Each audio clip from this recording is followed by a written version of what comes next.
Hello guys, ko kun san za ku iya hada bidiyoyi ku yi editing da wayar ku ta hannu? If not, this channel is best for you.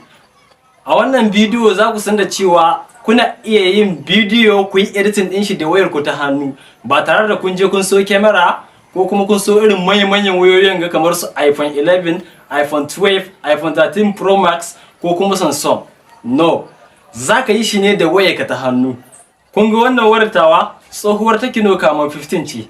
Idan kun yi searching on Google za ku samu farashin ta bai wuce naira 50,000 zuwa naira 60,000 ba. Amma kuma still za ka iya hada bidiyoyin ka su yi kyau. Wani ma zai ce da iPhone ce ka hada shi ko kuma da Samsung. Amma not. Hakan yana faruwa ne ta hanyar yin wasu dabaru na editing. Da wayarka ta hannu za ka iya hada bidiyoyinka na YouTube, Instagram ko kuma TikTok ka samu kuɗi. Idan kun lura 75% of comedians a yanzu nan suna hada bidiyoyinsu ne da waya ba tare da sun je sun sayo camera ko kuma sun sayo computer wajen editing ba. Da waya su suke hada shi. Saboda haka domin sanin yadda ake yi, ku danna mana subscribing sannan ku danna mana ƙararrawa. Hakan zai sa a dinga sanar da ku da zarar mun dora sabon bidiyo. Wannan channel ta yi tsaye domin ta kawo muku yadda ake yi from A to Z. Za mu fara ne daga basic, kamar irin application da ya kamata ku ciro, wato application na yin bidiyo, camera application na yin bidiyo da ya kamata ku yi downloading ku fara bidiyoyin naku. Baya ga haka, cikin kyamarori akwai wasu settings da ya kamata ku yi wanda camera da akwai settings da ya kamata ku yi kafin ku fara bidiyoyin naku. Baya ga haka, za mu nuna muku yadda za ku ciro application da ake yin editing na wayar ku da hannu. Kuma za mu shiga application din mu nuna muku yadda za ku yi cutting, yadda ake ƙara bidiyo sauri. Idan kana kallon wani bidiyo za ka ga bidiyo ya surr ya tafi.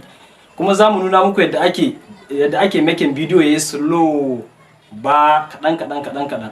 Baya ga haka, za mu nuna muku yadda ake sama text color, yadda ake ba text za ka ga rubutu ya yi wani style haka. Baya ga haka, idan kun lura za ku ga wannan bidiyo yana da color lafiya lau, gashi nan kuna gani color din shi lafiya lau ne. To idan kun duba original video din kun ga yadda yake, ba ainihin haka bane.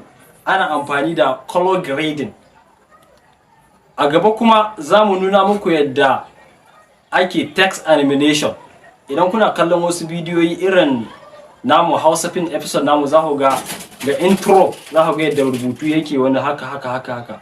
To duk za mu nuna muku yadda ake yin shi. Idan mun ƙara yin ƙananan abubuwa, za mu yi moving to advance, wato za mu je ga professional editing.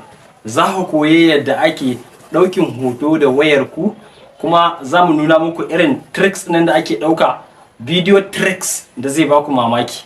Idan kana kallon fina-finan India, America ko na Chinese, za ga suna wata ƙarya wanda hankali bai ɗauka.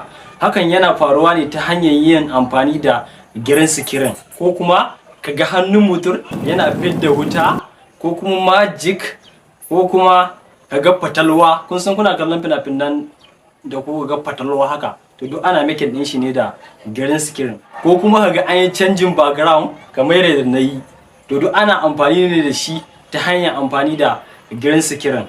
Wasu bidiyo ma za ka ga kai tsaye an nuno ma mutum yayi sama a yau masu ya baka wawaki sai ka tatturari. To ta aka yi wannan abubuwa, ana amfani ne da green screen. Domin sanin yadda ake yi, za mu yi shi ne step by step. Za mu koya muku yadda za ku yi, ku gane yadda ake yin wannan abubuwa, kuma da wannan waya taku, ba tare da kun je kun sayi wani kyamara ba ko wasu abubuwa. Da wannan waya taku ta hannu, da shi ne za ku koya wannan abubuwa step by step. Za mu bi mu koya muku. Idan kuna son ku san yadda ake, wannan channel ta yi tsaye domin ta dinga kawo muku irin wa'annan bidiyoyin. Domin sanin yadda ake yi, ku danna mana subscribing sannan ku danna mana ƙararrawa. Hakan zai sa a dinga sanar da ku da zarar mun sake bidiyo.